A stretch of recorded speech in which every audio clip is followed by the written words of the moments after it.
inkastoo mahadhooyinku ay yihiin qaar isbarkan haddana habeenkan Real axankeeda iyo agaskeeda ayaa la qaaday iyadoo qalcadeeda ku sugan kadib markii inamada Bavarian-ka dhalooyinka lagu soo cabqariyay midkiiba 2 litir oo habeenkani ku soo shubtay dhabta habeenaanay mahadin boqoradii cadcadku laba isleegna loo kala gooyay xidigii tuurta lahaa oo Harry Kane iyo Diaz ayaa iyagu booqday shabagooda la kala guranog la kala goosanog laguna kala guulaysoog markay xaajadu halkan joogto habeen cadcadka laga dhigtay madiirayaal sidoo kalena maraqooda la karsaday maryaha laga calaashaday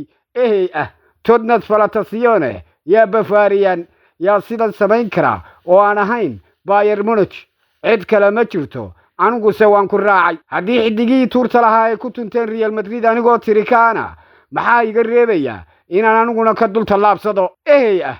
markay halka joogto waa isbeekhle Messi jeedado salayad rooxe Real Madrid ayaa la kulantay guul daraniyad jable oo 2-1 oo ay kala kulantay martidooda Bayern Munich lugta hore wareegga 8 dhamaadka tartanka UEFA Champions ciyaartan ayaana ka dhacday qalcadda labadeeda xiriyood yaalaan kadib marka lagu daro labada halkan yaalana 4 ay noqdaan waa Santiago Bernabeu iyadoo lugta labaad la qorsheeyay Arbacada soo socota garoonka Allianz Arena oo litiro badan halkaasi la isku waraabin doono kooxda Bayern Munich ayaa si xoog leh ku bilaabatay ciyaarta iyadoo xidiga Lemar uu laad xoogan ku tuuray meel ka baxsan goolka daqiiqadii hore taasoo wadna garaac iyo dhul gariir ku ahayd kooxda Real Madrid daqiiqadii 9aad xidiga Kimmich ayaa kubad dhex dhigay diilinta taasoo gaadhay Harry Kane kaasoo uu sii dhiibay xidiga Upamecano waa sax Upamecanaas waa ninka hooyo dhali la yiri habeenkani ku salaaxi waayay Upamecano ayaana si toos ah u toogtay balse difaaca Carreras ayaa si degdeg ah u badbaadiyay kubadaasi Real Madrid ayaa ka falcelisay daqiiqadii 15aad markii xidigooda Jawarada Arda Güler uu kubad u dhiibay Mbappe gudaha diilinta balse goolaha Emmanuel Neuer 40 jir kan farta ka xidhan ayaa si qurux badan u qabtay oo yiri anigu 24 jir baan ahay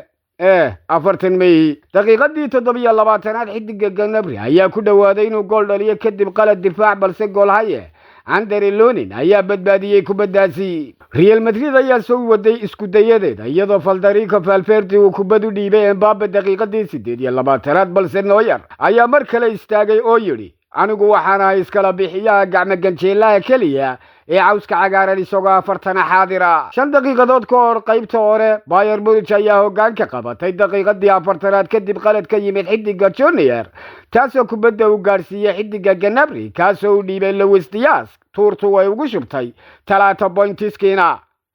faraqa ayuu ugu shubay inamadii Bavarian-ka ee litirada lagu soo camqariyay Diaz ayaa laad xoogan ku dhaliyay goolka iyadoo qaybta hore lagu kala dhastay 1-0 way xaaladu ku jiqtay cadcadkii bilowga qaybta labaad Bayern Munich ayaa dhalisay goolka labaad kadib weerar degdeg ah oo Harry Kane uu ku dhameystiray kubaddu ka helay xidiga Olesias isagoona shabaqa ka toogtay meel ka baxsan diilinta ganaaxa daqiiqadii 55aad Olesias ayaa mar kale laad xoogan ku tuuray balse Lonin ayaa mar kale yiri aniguba habeenka gacmo ganjeela ayaan hay xidigahayga ayaa ciilay daqiiqadii 60aad Vinicius ayaa seegay fursad cad kadib qalad uu sameeyay Upamecano isagoona keligii kula baxay Manuel Neuer balse kubadda dhinaca shabaqa dhigay intaas kadib fursado kale ayaa la isku dhaafay iyadoo Mbappe uu seegay fursad kale oo cad daqiiqadii 67aad burhaantiiba Bayern ba burburisay muxuu sameeyaa Mbappe Real Madrid ayaana soo yareysay farqiga goolasha daqiiqadii 47aad markii Mbappe gool u dhaliyay kadib cross qurux badan oo ku yimid xidiga Arnold daqiiqadii 82aad Vinicius ayaa ku dhawaaday barbaro balse Neuer ayaa mar kale badbaadiyay gacmo gajeelnimadiisana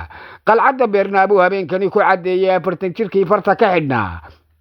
ka tirsaday iyagoo faseexa 3 pointiska Jamal Musiala ayaa ku dhawaaday dhinaca kale inuu gool saddexaad u dhaliyo kooxdiisa balse kubadda wax yar ayay ka baxday goolka tanina waxay ka dhigantay habeen burhaantii iyo weliba burjigii kooxda Real Madrid lagu burburiyay qalcadoodii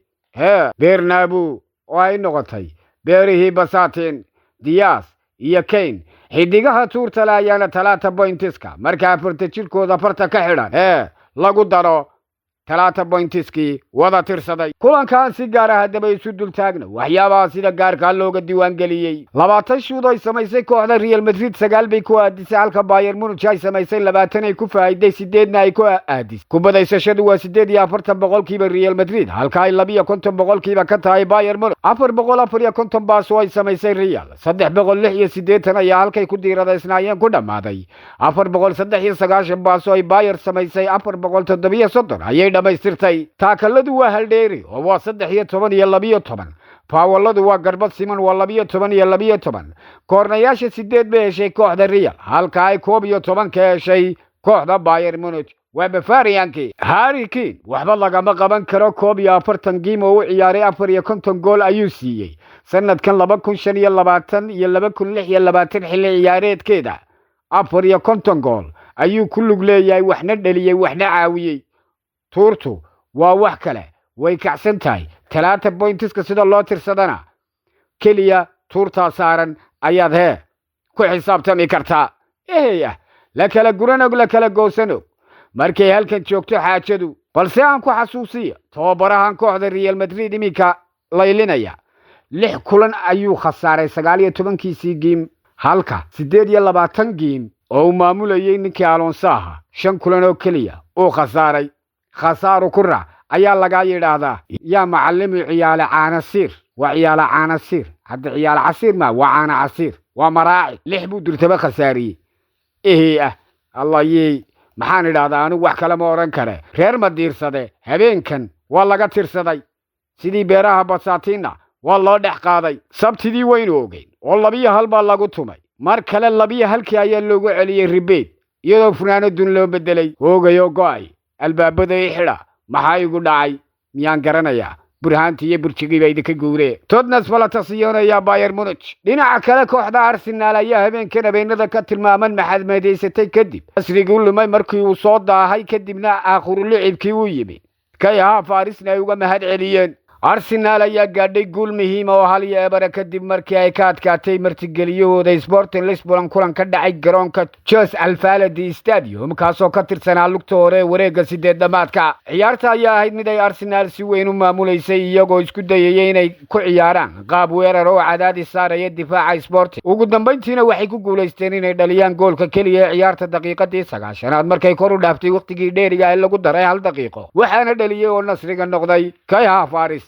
samata bixiya xaaladaha jiqda dhinaca kale Sporting waxay ku tiirsaneed weerar rogaal celis waxaanay dhowr jeer halis geliyeen goolka balse may jirin wax fursad oo ay gool ugu dhaliyaan lugta labaad ee kulankan kala saari doonta ayaa Arbacada dhici doonta 15 Abriil saacada 10 fiidnimo waqtiga bariga Afrika waxaana lagu qaban doonaa qalcadda Emirates Stadium halkaasoo labada kooxood ay u dagaalami doonaan inay u gudbaan wareegga fardhamaadka kulanka markaynu si gaar ah isu dul taagno 11 shuud Sporting samaysay 5 bay ku aadisay halka ay 7 ka samaysay Arsenal 4 ay ku aadisay kubadaysashada kooxda Sporting Lisbon waa 44% halka ay 6 ka tahay Arsenal 405 baas oo ay samaysay Sporting 346 ayaa halkii loogu talagalay ku dhamaaday 510 baas oo ay samaysay kooxda Arsenal 467 ayay dhamaystireen taakaladu waa garbasima oo 14 halka Powell isku hal dheeri uu ka yahay oo 11 iyo sidoo kale 10 ay kala yihiin koornayaashuna isaguna waa hal dheeri oo waa 3 Sporting